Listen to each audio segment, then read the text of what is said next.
His lawyers intend to appeal the decision, but for now, Mr Khan is held by police and his political future is deeply uncertain. Joining us now is Bkhari, who served as a special assistant to the former Prime Minister Imran Khan between 2018 and 2021. Thanks for joining us on BBC News. What's your reaction to this latest development that Imran Khan has now been handed a prison sentence? Well, it's a dark day for Pakistan and for democracy in Pakistan. However, it was writing on the wall. Imran Khan, for the last few weeks, has been predicting his arrest and his disqualification. Imran Khan has grown in the last 12 months to be probably the most popular leader the country has ever seen. So hence it was impossible to go into any form of political polls or elections whilst he was in politics, and hence he needed to be disqualified, which he had pre-guessed. It's something that we've seen throughout the course of history in Pakistan. And it's a frivolous case which will be appealed in the High Court and the Supreme Court. And we hope to get relief for the chairman.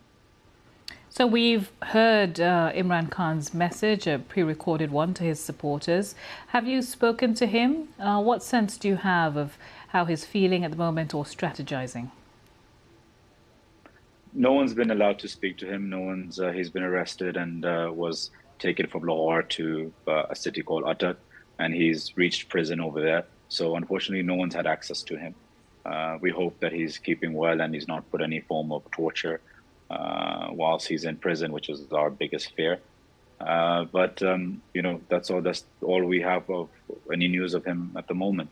Like we said, it was his legal team was not even allowed to give any arguments. They weren't allowed to speak in court today, and so it's obvious which intention the judge had come with, who also was appointed onto this case last minute just to give this verdict, and today was his last day before he goes on holiday, and somehow he did a 35-page verdict judgment on Imran Khan's case, and the judgment was printed within 20 minutes, and within 10 minutes after that they had stormed into Imran Khan's home, meaning that it was all pre-planned from the beginning. It's impossible to get that kind of speed from the courts. Well, the government denies. The House to be ready. The government denies this. They say there was no political motivation. We heard that from the information minister, and obviously their argument is that he has committed a crime, and the court has found him guilty, and now he must be arrested. What's your response to that? Well, it's a very logical response. We have 13,000 people in prison, men, women, and children. We have people that have been tortured. We have human rights abuses that are going on. So there's a massive crackdown on Imran Khan's party, Pakistan Tehreek-e-Insaf, PTI. So saying that it's not politically motivated just doesn't fit the bill anymore. They've put nearly 200 cases on Imran Khan. What Imran Khan purchased, the gifts that were the state gifts that were given to him, he's declared it in his 2020 accounts and his 2021 accounts under precious items. He's paid tax on them. He's paid capital gains on them. So there's absolutely nothing illegal. Every single prime minister has purchased it. And yet somehow none of the ones that have illegally purchased cars have come up in court. But Imran Khan's case has all of a sudden been on a fast track and he's been expelled. So like I said, once it goes to a higher court, the High Court, and then the Supreme Court, which is the highest court in Pakistan, we're very certain that this case will be dismissed.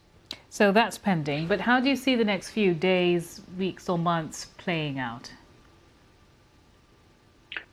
At the moment, I think what's going to happen is there's going to be a further crackdown. Homes are being wrecked. People are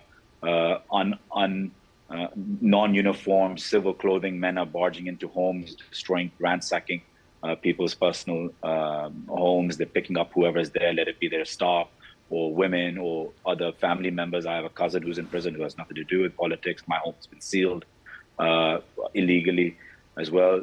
So I think what's going to happen now in the next few days, while Imran Khan is in, they're going to try to do a further clampdown on PTI and create more havoc and fear. In that way, to try to discourage people from coming out onto the roads, discourage from holding protests, and for people to sort of just go into hiding even further. The top leadership is either in exile or they're in hiding at the moment. And that's what they're going to try to do, is to make sure that nobody comes out on the road. And the only way to do that is by creating fear and continue on the barbaric acts that have been going on. Zulfikar Bukhari, thanks for coming on to the program. Zulfikar was a special assistant to Prime Minister Imran Khan.